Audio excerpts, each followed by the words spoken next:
So finally, more bigger content creators are talking about YouTube's AI age verification, and they're talking about what effects it has on YouTube. So as you guys have seen from my previous videos, a lot of people on YouTube are complaining right now about their views being down, and a lot of us have been trying to figure out why.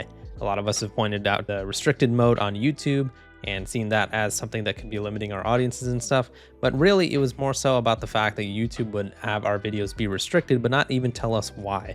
What in our videos was actually causing us to get those videos restricted. As I showcased in my last video, each video has a restriction section that will tell you if there's anything limiting your video's audience or ability to earn money. And despite the fact that my videos, for example, had 0 restrictions, pretty much all of them, most of them actually got restricted by YouTube's restricted mode. In the video, I also talked about the fact that you can actually appeal restricted videos, which I'm sure 99.9% of you guys didn't know. But regardless, Game Theory made a pretty detailed video talking about bigger YouTubers and how YouTube's AI age verification is affecting them, or will affect them. I recommend watching the whole thing. I will definitely leave a link to it in the comments, but there's a specific part that I want to go over where Mr. Tom from Game Theory, and shout out to Matt, I definitely miss him, goes over some of the detrimental things that are happening to YouTubers' channels since the AI age verification dropped. And I mean that quite literally, because on the exact same day that AI age verification dropped, Tom from Game Theory proves that the majority of channels on YouTube, especially the bigger channels, experienced a huge viewership drop on that specific day. This YouTube AI rollout began on August 13th, and look at what happened to Dorko on the 14th. A massive dip in views. What about Razbowski? Same thing.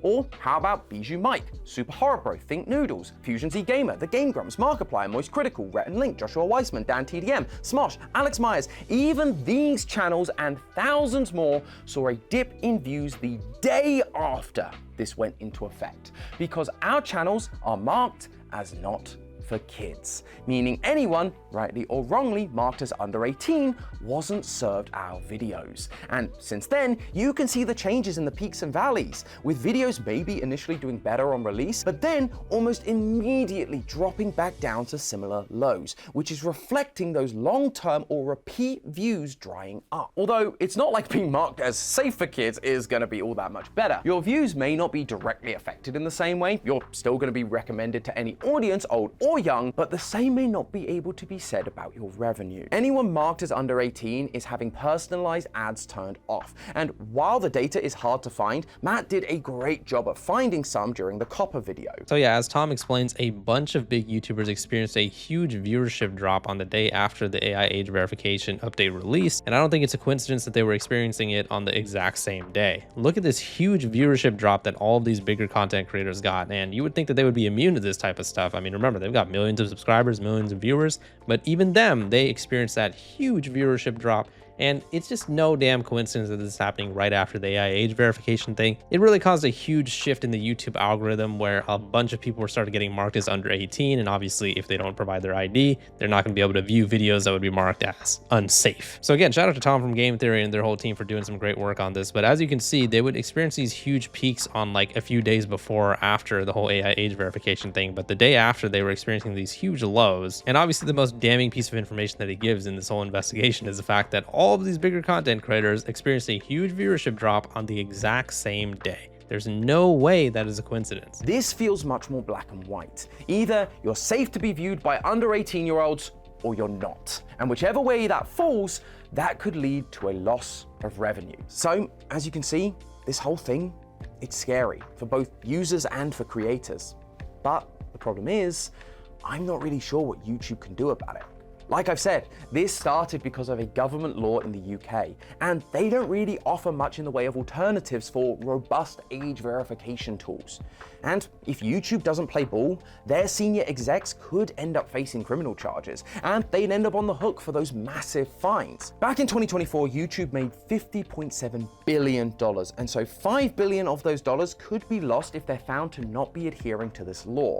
And while you might think for a company like Google, $5 billion ain't all that much, YouTube would still have $45 billion to play with. Remember, this is just one country's law. The US has reintroduced its own version back in May, the Kids Online Safety Act, and it's currently under consideration in Congress. We're also seeing something similar play out in Australia right now, as they look to ban under 16-year-olds from having social media accounts. If they follow suit with the UK's enforcement tactics, those fines start to add up, which means a bunch of people get laid off, making the platform we all rely on to get even worse and causing things like ad revenue to shrink because that money's got to go to filling the hole that the fines left in their wake. Is there a discussion to be had around the exact specifics on how YouTube is complying with these laws?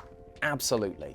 AI has always been a source of problems on this platform, and we especially don't want our sensitive data being held onto by the biggest advertising company in the world that experiences cyber attacks and attempted data breaches billions of times a year. I'm really glad he brought that up. I mean, remember, Google has gotten hacked so many different times, and obviously a bunch of other websites do too, but it's the fact that this time Google is going to be having our IDs, our age verification tools, such as our video verifications and stuff like that. So now if they were to get hacked, it would be much more harmful for our biometric data, and the hackers would be able to get their hands on billions, if not trillions of dollars of information. So when it really comes down to the whole YouTube AI age verification thing, it's more so about the fact that our information is going to be stored in some sort of database, where YouTube themselves has given us some conflicting information on how long the data will actually be kept. I mean, you guys have seen some of my other ID verification videos before. There are varying sources for how exactly long your ID verification and your video verification will be kept. Some sources say for about 2 months of channel activity.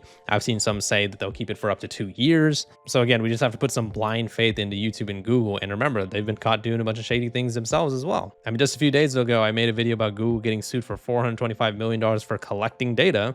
Illegally, obviously. YouTube continuously gets caught and fined for violating privacy laws over and over again over the years. They get sued for 30 million. Google will get sued for 1.4 billion. Just things like that happen all the time. So I understand Tom's points about what he's saying about YouTube, but at the end of the day, we just have to just blindly trust him with IDs and age verifications, and that's what everyone's big problem is with this whole situation. So I really hope YouTube is listening to this and that we can have a dialogue about this. But as it stands, this system doesn't seem to be going anywhere.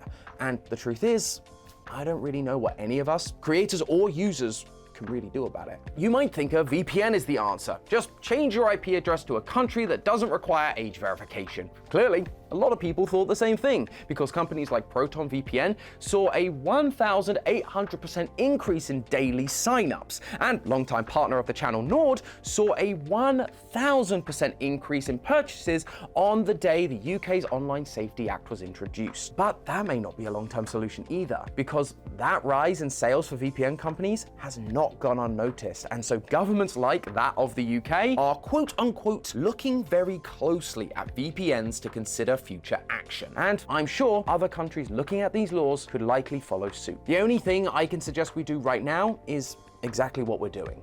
Talking about it, raising awareness, telling you guys not just about the breach of privacy you're all facing, but the knock-on effects it could have for this platform and for your favorite creators. That right there, that's been my huge problem since this whole AI age verification thing started. I have been saying this over and over again. For my viewers, you guys know I've been saying this. Why do more people not talk about this? It is the most mind-boggling thing of all time. Content creators that are normally very vocal about YouTube issues and situations, people who have never shied away from calling out YouTube directly, for some reason they are just dead silent about this whole AI age verification thing. I totally agree with Tom. There's really not much we can do about this whole situation in terms of changing it, but we can at least spread awareness about it so YouTube knows that we're a united front, so they know that we're willing to have a dialogue about this type of situation, and so we can actually have some sort of communication between them and us, so they know, hey, we understand that you guys are essentially being forced to do the whole age verification thing, but could you guys at least make it in a more secure way that's more transparent? Can we have some more communication? Can you guys actually tell us if our videos have restrictions in them instead of just me just trying to find out myself? There's just so much that YouTube could do in terms of being better communicators with us, and it's just stuff that we ask for over and over again. And I think that's why everybody's so fed up. I mean, now all of a sudden we just have to hand over IDs and age verifications. And I know they're gonna be like, oh no, we don't require you to do it. Well, yeah, but we lose the vast majority of features on the platform. So obviously, if we want to use YouTube normally and to its fullest, we essentially have to provide ID age verification. If your AI systems, which make mistakes literally all the time, determine us to be under 18. But yeah, once again, big shout out to Tom and his team. I'm glad that he brought up the idea of, okay, listen guys, there's not really much we can do about this in terms of a legal standpoint, but we should at least talk about it. There should be bigger YouTubers talking about this and trying to create a dialogue of, let's just all get together and at least acknowledge that this is wrong and that we're against it. So YouTube knows that we're all united as a community. It's very, very simple. I'm not sitting here just to tell YouTube they're wrong. They're between a rock and a hard place. And I understand the government wanting to protect kids online. But it's also important to educate everyone, including these governments, about the privacy risks to individuals and how these decisions could harm the economy as a whole. According to YouTube CEO, 3 million channels across the world are monetized. And that's not just 3 million individuals, that's businesses. Businesses that have employees like editors, writers, thumbnail artists, analytics experts, HR, and now all of their futures hang in the balance. If they all crumble, those are companies that can no longer be taxed, which means less income for those governments directly. And while there are larger companies that will probably be able to weather the storm until the AI gets itself more stable, small creators, 1 or 2 man teams, may not have the kind of margins to afford that kind of loss in views and revenue. This is literally why Matt and Steph helped to start the Creator Caucus. The internet and internet businesses are so much more nuanced than some of these laws allow for. Is there harmful stuff on the internet? Yes. But there's also a lot of stuff that can help users, and a lot of it is just good entertainment.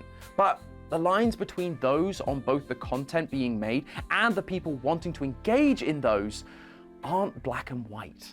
And as we're seeing across the internet, AI just isn't smart enough to understand those nuances. So we're caught in the middle, either giving up our privacy or having the content we want to watch censored, either losing monetization through personalized ads or losing views because we talk about dead kids too much. But while this all seems very scary, we're only a month or so into all of this. It's going to develop more and more over time, and it'll only be with hindsight we can truly see what the impact was. So yeah, shout out to Tom for talking about this on the Game Theory channel. It's a huge platform, so a lot of people are going to be seeing this video. But yeah, at the end of the day, man, like I always say, let's just start a dialogue. Let's just make sure that we all talk about this and don't just act like, hey, you know, that's just how it is, and then we all just try to move on with our lives. No, man, this is a violation of privacy, and we should all talk about it, and this should not be something that governments think should just become the norm because, oh, people didn't even really give us that much backlash, so I mean, I guess they're okay with it. But yeah, that's just a theory, a game theory. But yeah, let me know what you guys' thoughts are on the situation in the comments. Please leave a like on the video if you enjoyed it and subscribe for more.